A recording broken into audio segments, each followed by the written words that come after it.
জয় শ্রীকৃষ্ণ বন্ধুরা, আমি রাধাকৃষ্ণ 80K চ্যানেলের পক্ষ থেকে শুভজিৎ বলছি। আজ তোমাদেরকে শোনাবো শ্রীকৃষ্ণের এক মধুর লীলা, মাটি খাওয়ার কাহিনী।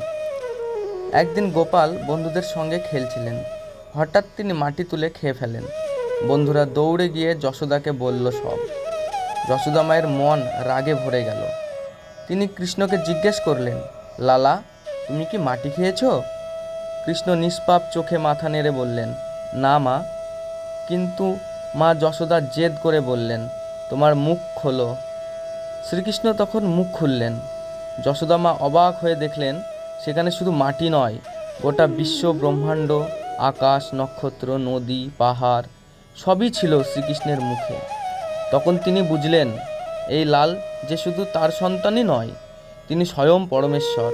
যা যশোদা ভক্তিতে ভরে গিয়ে শ্রীকৃষ্ণকে বুকে জড়িয়ে নিলেন। তো প্রিয় দর্শক বন্ধুরা, ভিডিওটি কেমন লাগলো সেটা কমেন্ট করে জানাবেন। আর ভিডিওটি যদি ভালো লাগে তাহলে চ্যানেলটিকে সাবস্ক্রাইব করে আমার পাশে থাকবেন। ধন্যবাদ।